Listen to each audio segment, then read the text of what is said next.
Hello, everyone. Welcome to another episode of the Cybersecurity Recruiter podcast. Today, I'm joined by Dale Hoak. How you doing, my friend?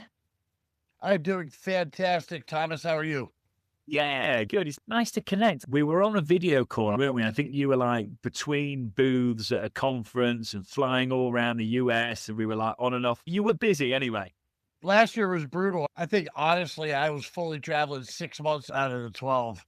Some of them, it was every week. So it was a big year last year for the company. So I was on the road quite a bit. Good. Yeah, sounds good, my friend. Sounds good. I'm just going to do you a bit of an intro, Dale, for the folks out there that don't know who you are. Started off life in the US Navy. Did very well, was there for around 26 years, and then came into the commercial world, started off at General Dynamics, Information Systems Security Officer, then spent some time at Cyberproof as a cybersecurity engineer. You then progressed on to management at ECS, and you are now currently the Senior Director of Information Security at RedScale. Welcome to the show, mate. Thank you. I appreciate it. Cool. No, it's nice to see you, mate. As we do this show, when I get folks on that are at your level, like especially it'd be nice to hear about your transition coming out of the Navy and then obviously progressing from a IC role all the way up to director. Actually, one correction there, Thomas. In May of last year, I got bumped to CISO.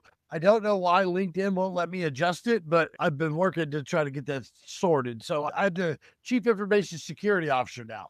Very good. Okay, so even more progression to talk about then. Great, and listen, congrats on that as well, because that's the top job in security, and that's the job a lot of folks listening to this show would love to have. So again, it'd be nice to unpack your journey from IC to director to now CISO. So definitely. But before we go into all that, I'll start where I always start, which is, I know I've done you a bit of an intro, but I can never do it as well as you. So who are you? What do you get up to? And what's a day in the life like these days? When I graduated, I always knew I wanted to go to the Navy, right? 28 years serving my country, right? Traveled a lot.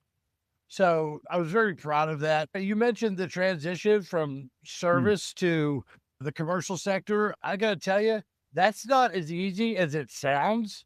And it's been a journey of discovery I retired in 2017, 9 years, and it's been a journey of discovery. And we go through it. Personally, I'm married. I have 4 kids. I live in North Carolina. I own a ranch where we have horses because the kids enjoyed horses. So why not get a ranch and add double the job to the daily struggle?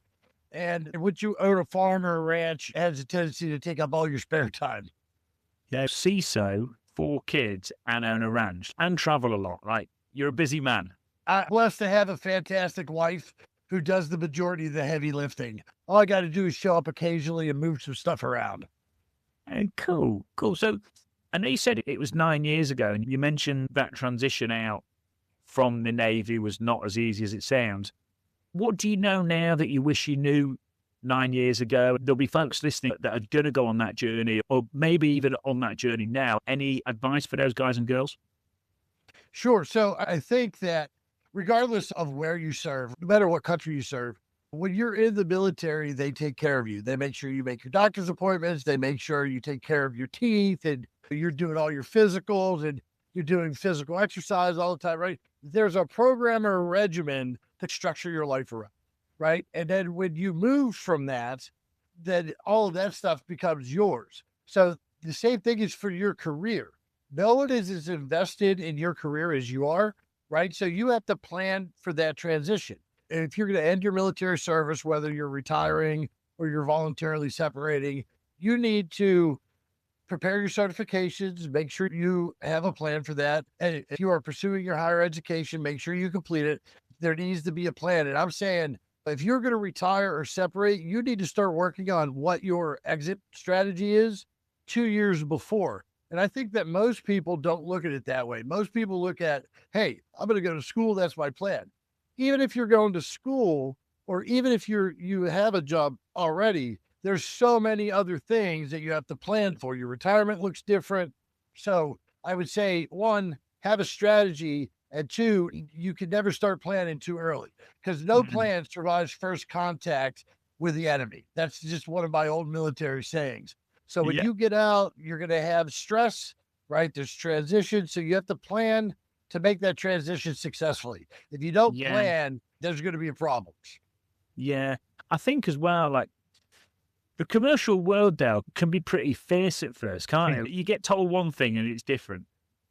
And you don't know what you're worth, right? In many military organizations, it's not about the individual, it's about the team, right? So they don't want you to understand your individual value. They want you to understand your value in a team. And there's value in a team environment in every corporation, but you have to understand your individual value coming out so you can negotiate your own pay, so you can understand your compensation packages. Like these are things that are all in a pipeline when you're in the military, but you have to understand your value. You have to prepare your resume, which I still feel as though I write a terrible resume, and I've been doing it for 10 years. So these are things that you have to practice and just perfect over time. And if you need to get help early, right? Because that's just not a standard. Like college prepares, or at least it should. Higher education prepares most young men and women to do that transition through assistance of resume and stuff like that. In the military, sometimes you get it, sometimes you don't. But in today's day and age, do your homework. You use ChatGPT, get some help, professional assistance, and writing your resume for that transition. Because you're absolutely correct. It is fierce, and you're looking out for yourself. Like your mentors and stuff will help you, but you're really looking out for yourself, and you're your own best agent. It's true. And I see it a lot because in my job as a recruiter now, most of our time is spent at the very senior end of the market, and we're moving around really senior people that are in relative demand or high demand. And I talk to people sometimes at the junior end or might coming out into the commercial world and stuff like that. It's good advice that you give him because many people get told, like, I think certification bodies can be guilty of this. They say, oh, if you get this certification, you'll be fine. And it's not like that, mate, is it? There's a whole other side to it. And they're helpful, but everybody's got to understand the certification bodies are competitive as well. They want you to pay for their certification. You're going to have to define and develop your own career path. So I built a mind map, right? That was something that I learned how to do. And I built a mind map for my CISO. Like CISO is what I've always targeted since I was a young man, since CISOs have been around, because I've been doing cybersecurity since before it was known really as cybersecurity, right? Since before information security was really a thing. I think you have to take time to build your roadmap and then try to follow it. Yeah, cool, mate. Cool. I definitely want to dive in your road up to CISO, mate. Just before we do, when you got that break in the commercial world, General Dynamics, is there anything you did there that could help others? Was it just a case of applying, or did you know someone, or was there anything, any learnings? The hiring manager told me that was the worst resume she's ever read. I believe her, right? Because when I went back and looked at that, I was like, oh boy, that was bad. She knew me, right? Because it was a government contractor position. And she had known me from my positions in the military. So there was some leeway, right? So your reputation and your network matter, right? And that was before LinkedIn was huge. Your network can be huge. And the first person who hired me actually knew me, or at least knew of me, and then was able to mentor me through the resume process, because that first one was pretty terrible. Yeah, do you know what? Like, you're so right. So many times it's about having a relationship with someone or knowing someone or someone liking you, and it just gives you that break. And I think the ironic thing is that with AI and automation, job advert channels getting noisier and noisier, I feel like actually knowing someone or taking time to build relationships is not a quick fix, but if you have that attitude all the time, it really does pay off. I know with my job, it's all relationships. The job's not easy, but it's a lot easier. If you don't have any relationship, you can't. It's hard to get places. The higher you go up the ladder, the more relationships matter, right? They matter for several reasons. They matter for when you need to hire somebody, right? You activate your network to go to find that qualified person that meets your requirements because you trust your network, or they wouldn't be part of your network, right? So I think your network is really your lifeline. Then if you have a really good network, you can start bouncing stuff off of your network. Hey, I'm using this vendor, or could you review this for me? I wrote this policy, or I did this, or how did you accomplish that? Friends matter, particularly in this business, and it's a team sport. Like cybersecurity is a team sport from soup to nuts.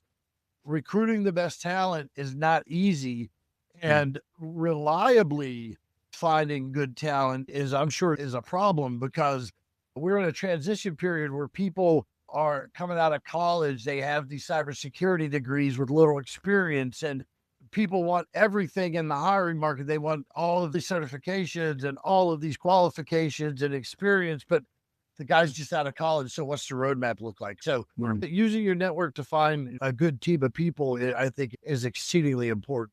Yeah, cool. Thanks, my friend. Over the past kind of 6, 7 years, you've gone from information systems security officer, cybersecurity engineer, to a manager, to a director, then up to CISO. What do you think enabled you to get those promotions and get that progression where others didn't?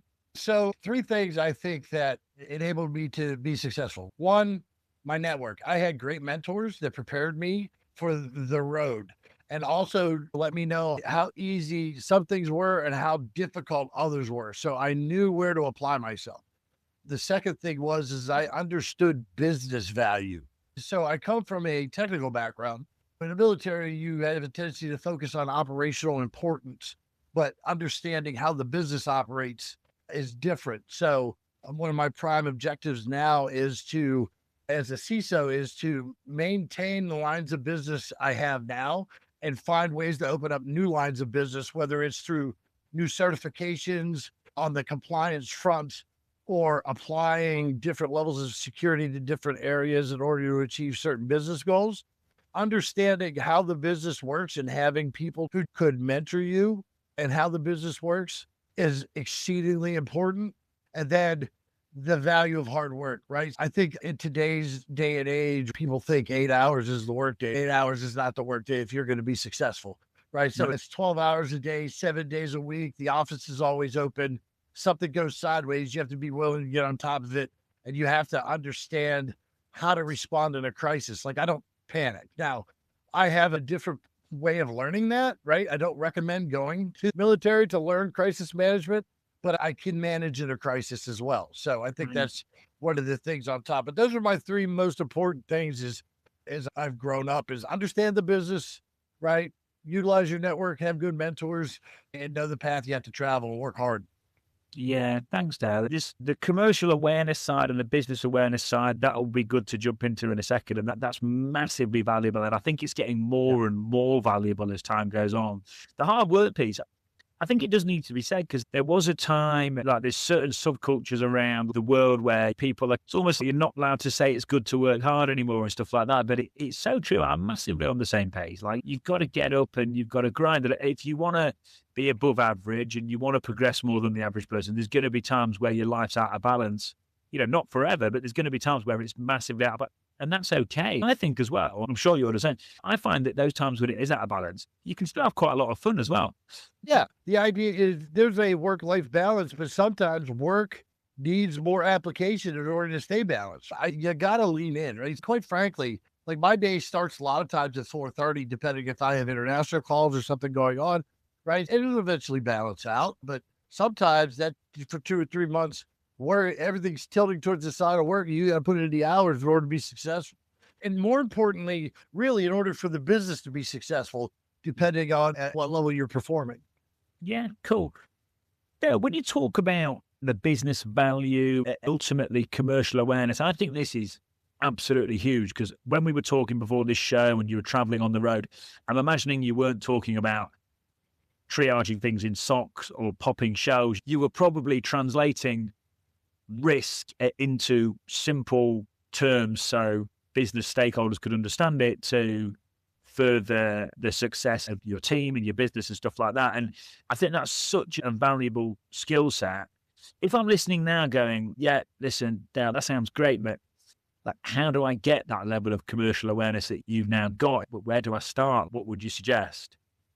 So first is, where's your roadmap? So are you asking how I got that commercial awareness of risk? There's 2 series of books I read written by Gary Hayslip that put me on the right road. And Gary Hayslip, for those who don't know, he's currently a business advisor at Halcyon. He's been doing this stuff a long time. I had the blessing of serving with him. I was active duty in the Navy, and he was a contractor when we were in San Diego. And he basically laid it out for me. First, understand what outcomes you're trying to achieve. How do you get to your outcomes, right? And then identify all the blockers to get there and then score them, right? And that, if you take that, because you can measure anything in risk, right? What are my desired outcomes? What are all the pitfalls of how I get there? And then score them. I just got into the habit early on. I didn't know what I was doing then, but you're really threat modeling, right? So I threat model a lot. It drives my wife nuts, right? So we sit there and talk. So when you think about things at risk, particularly, for example, you're going to buy a horse, right? So when we're talking about buying a horse, we talk about how old is the horse? What are we going to do with the horse? What are these things? So there's a set of decision criteria that you reach. Everything in business has a set of decision criteria. And then as you elevate your game and you get better at speaking with people, then that translates in relations to how you talk to boards about risks and how you really accurately assess risk. And the thing that I say most is be honest, right? Be honest about all of the things. Be honest in your understanding of the risk. If you don't understand, say you don't understand, and then get people in there to help you understand. And that journey really kind of started early with doing threat modeling and risk assessments against things that I didn't know I was doing at the time. And then I just got better over time, right? When I was at ECS, I worked as the security operations center manager for the New York Police Department. And I have to say that was an exciting job, and it was terribly high risk. So you had to be very meticulous about how you did threat assessments, how you did intel analysis, how you did vulnerability assessments, how you handled vulnerabilities, because in certain instances, lives matter, right? So you have to be very good at this. Yeah, do you know what? It's so true. When you have an understanding of business and you have an understanding of your client's business as well, if I'm recruiting for an MSP and I understand how that model works, I understand the importance of the client facing being as important as the technical. If they've got an attack surface management tool, I understand how that makes money compared to, and it's like all these things. And I'm sure you're the same as me. You see it when you're talking to customers, and you talked about talking to a board. When you can relate things to them because you understand their business, it just makes life so much easier. I agree. Yes, absolutely. You're 1000% correct. And the other thing really is the ability to speak at the appropriate level. Where CISOs generally are technical, CTOs are generally technical, right? They mostly hail from technical backgrounds. Then you make the transition. I've seen too many times that people talk fast, right, and speak technical. The board doesn't understand that. You have to break it down and speak about technical things and complex things and help to convey risk in a non-technical manner, right? So it's not just about what you're saying, it's how you say it and it's how you frame it. Yeah, cool. Gary has that yet? Yeah, the CISO's Desktop Reference Guide. There's 2 volumes, 1 and 2. And I actually have one from here is Develop Your Cybersecurity Career Path. There's another one. Okay, cool. Yeah, good. You can tell I've been doing this a long time because I still keep books on my desk. I still have a notepad, so it's just old. Once you establish your routines or breaking those routines or finding better ways, sometimes is hard. It is on the same look, bits of paper everywhere still. Yellow stickies, pads.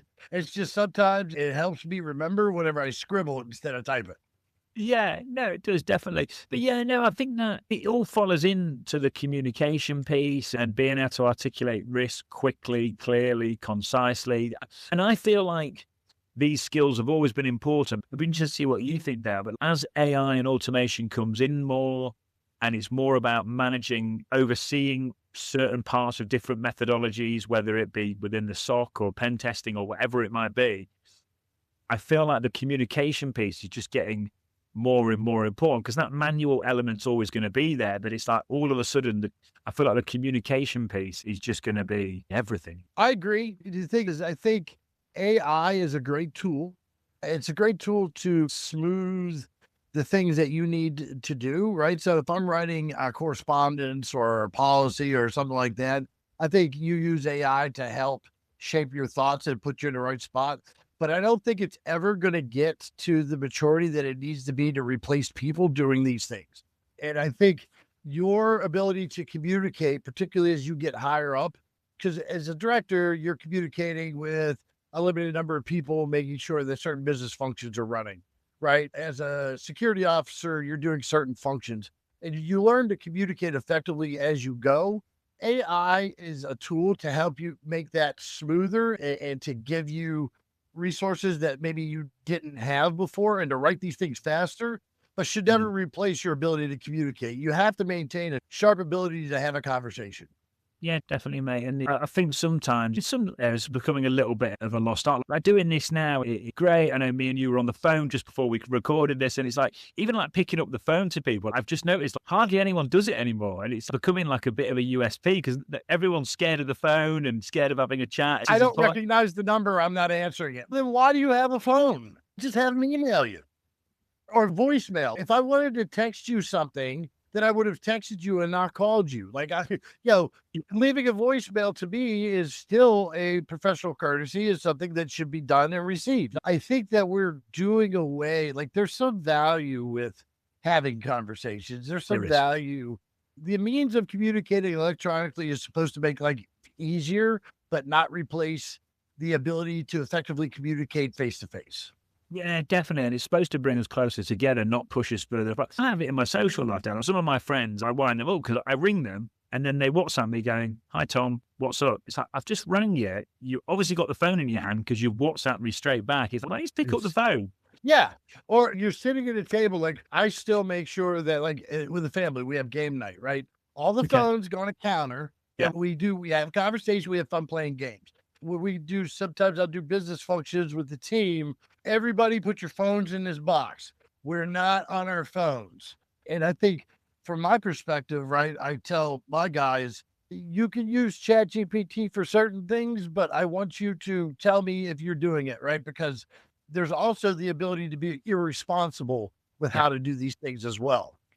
There is. And I think having the underlying knowledge is vital because otherwise you can look really silly really quickly. Just like if you're using Nessus or something like that, it's good to know what the tool's doing. If you're using ChatGPT, I asked it a question once, Dad, about margin for contractors and stuff like that. And if I'd have listened to what it said, we'd have lost money. It was just completely wrong. You need to be able to fact check it, don't you? Yeah. And you have to write the right prompts, right? Because it just wants to answer your question. Yeah. The large language models are not perfect, right? Where they're learning from is not perfect. And you're still subject to learning it, right? Which is why AI security has been such a huge thing. How are you monitoring drift? How are you monitoring data poisoning? All these other types of things. I really think that AI is a risk, and particularly when you, as a recruiter, like they're writing resumes using AI. They've never had that experience. And how do you fact check that? So that's brutal. It's good. We did a webcast one time, a webinar here recently. There was like AI friend or foe. AI is neither, right? The friend or foe is the person who's using AI. AI is just a tool.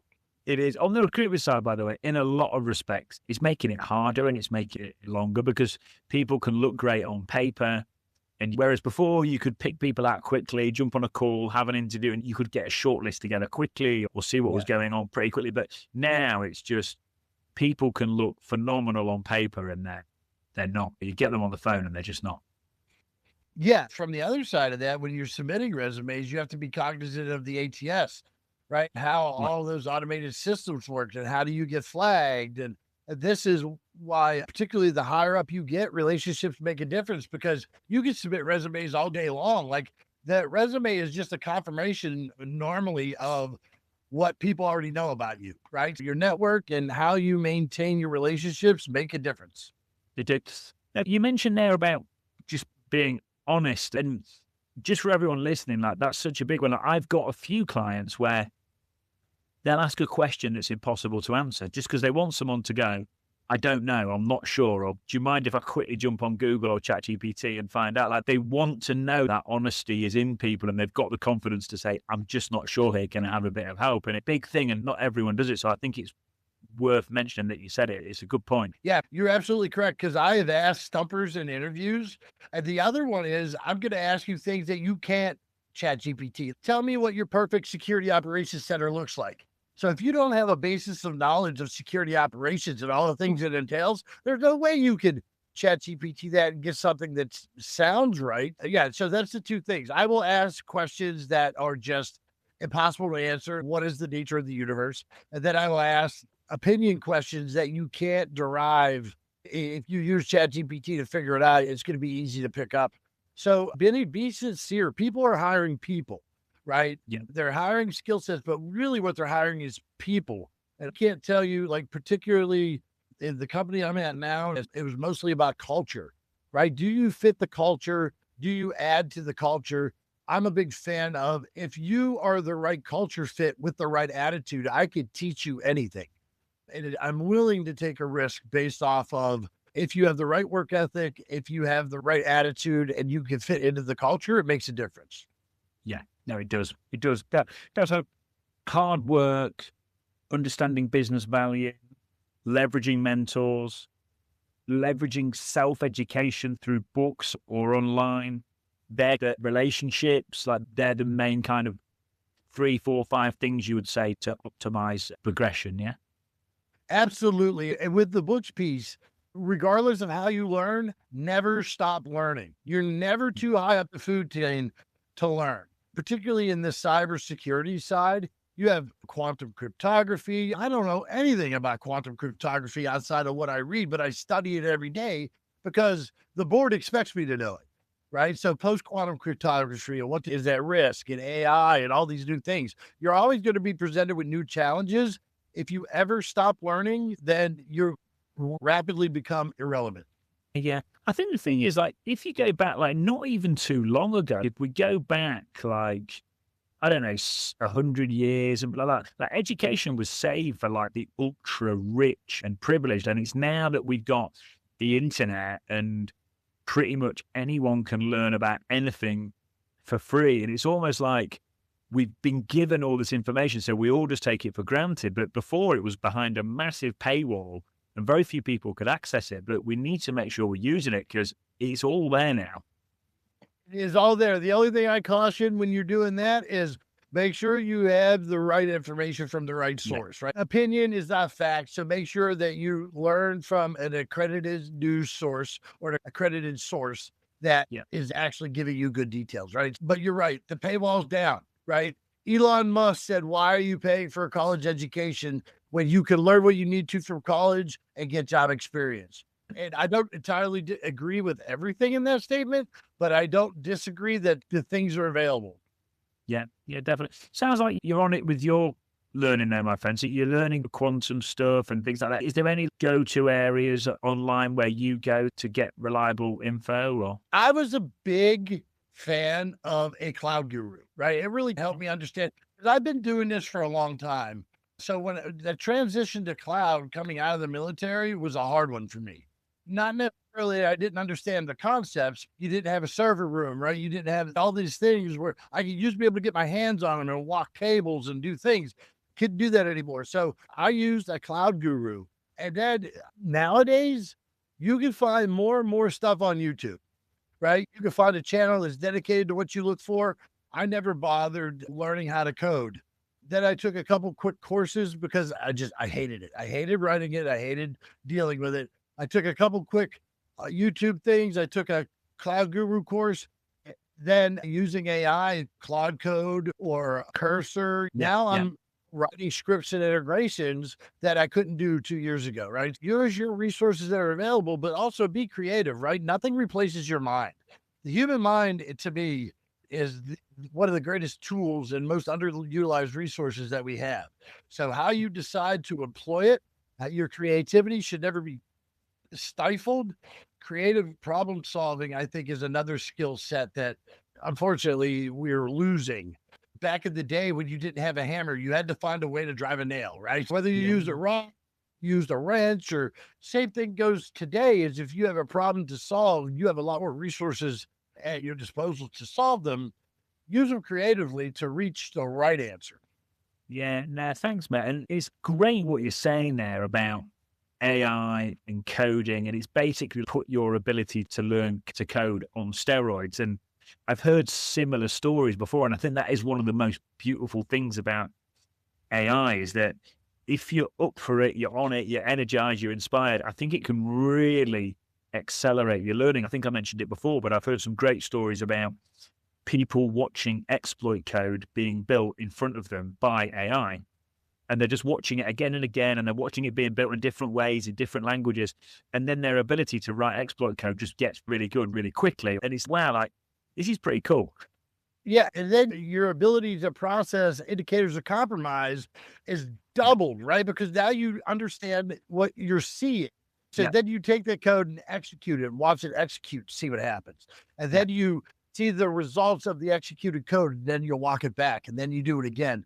I feel bad for the longtime coders because they put in a lot of work. That AI has just leveled that playing field right out from under them. But coming out of college, you can now build and write code and program a lot faster. You don't really have any low-level coding anymore. Everybody's middle of the road coding, right? Yes. Everybody's mid-level coding because of AI. But I'm with you as well. You need to also be creative, break it down, figure it out, and use it to your advantage, because if not, the bad guys are. Yeah, definitely. The way I think about it as well, I think in terms of people's career growth and career progression, if you're using AI to get better at coding and you're going on YouTube and learning how to improve your communication skills, all these things, the gap between someone that's doing that and someone that's not over 6, 12, 18, 36 months, the gap between those two people is going to get really big, really quick. So I think for people listening, that the opportunities with AI and everything out there are great, but you need to be on it because it's a great opportunity. But if you miss it, it's a way to get left behind, I think. I absolutely agree. Never stop looking for things that differentiate you. For example, we now are big enough, right, that we're looking for privacy. And then, so do we hire somebody to do privacy, or do I get a privacy cert? Right. And then how do you do that? So can I get, I think it's CIPP. I think it is a certification as the privacy professional.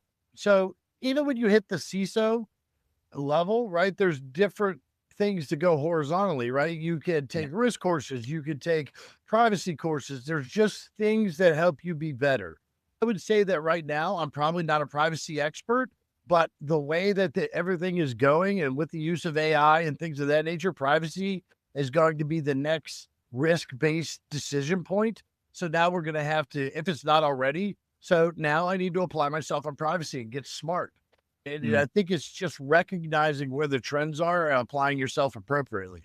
Yeah. And you mentioned about how you're at CISO level now, but you're still doing the privacy stuff. And I think it's good for your self-development, but for the team as well. I think people want to work for someone that's still got that hunger, still got that drive. It inspires the team. People want to work harder for someone like that. So in a leadership capacity, it's great for you, but it's great for everyone. I agree. And if I've always said, I will follow somebody who will apply themselves the way I do. And right now, I would like to say a friend and mentor, my current CEO, Travis Howerton, has taught me, right, when you put a C in front of your name, you could never have a bad day, right? There's no bad days when you do that.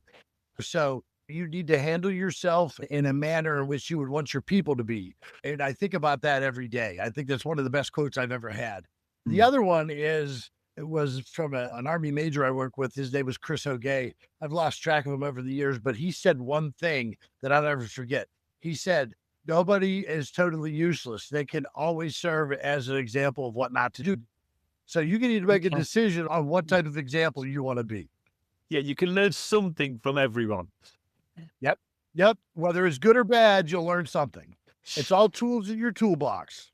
Yeah, no, cool, definitely. So as we come to the end now, one of the questions I was going to ask was, which book or podcast has had the most positive effect on you? I know you've mentioned a couple of different books already. It can be security related. Is anything that's made you the best version of yourself? Is there anything you've read over the years that could help others that's really stood out?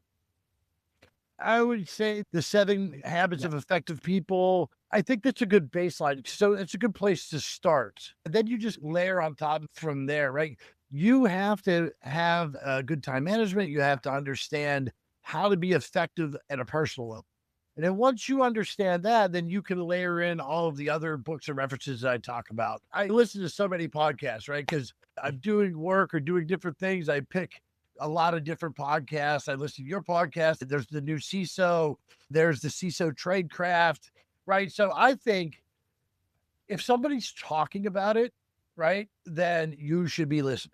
And because you can always pick up something from something. I normally just start the first one. I don't care if it was 4 years ago, or I don't care if it was 4 months ago. I'll just start listening through till I get to the end of the series, and then I'll pick up another one. So it's just, you have to consume. And once you consume it, okay, that guy wasn't worth listening to, or this guy had a nugget that I think was great. I'm going to hang on to that one. So you're just adding, my dad said this when I was young, right? You're going to keep tools, you're going to get better tools, right? How you manage your toolbox is very important. Yeah. Now, the compound effect of that over time is massive as well. I just find carrying these everywhere with me now, apologies for everyone just listening, like just having them and having them in and just making sure that what's going in there, my content diet, if you like, making sure the diet of what I'm putting in my ears is high quality, because it does make a difference. Yeah, it does. Being discerning matters. As you get older and more mature in your career, right, you will establish your baseline of wisdom, and that wisdom, you use that to be discerning. Yeah, definitely. Cool. All right, my friend. Do you think we've done okay? Do you think we've done a good job on this show? Do you think we've about covered everything? I had a great time. I was like, I enjoy speaking about my journey. I'd get to where I wanted to get to, but I'm very proud of the fact I've been able to bootstrap my way up. And I'm always happy to share any lessons I've learned over the course of 35 years, I guess now. Gosh, I'm getting old. Thomas, I'm getting old. No, it's been nice, mate. And yeah, no, thanks for unpacking it as well. I've enjoyed it. It's been good. But no, honestly, mate, thanks. It's just been a nice, natural chat, and I've enjoyed it. Good. I'm glad. It's good fun. I really enjoyed talking. I've enjoyed talking to you specifically, but I really enjoyed talking about this subject. Yeah, thanks, mate.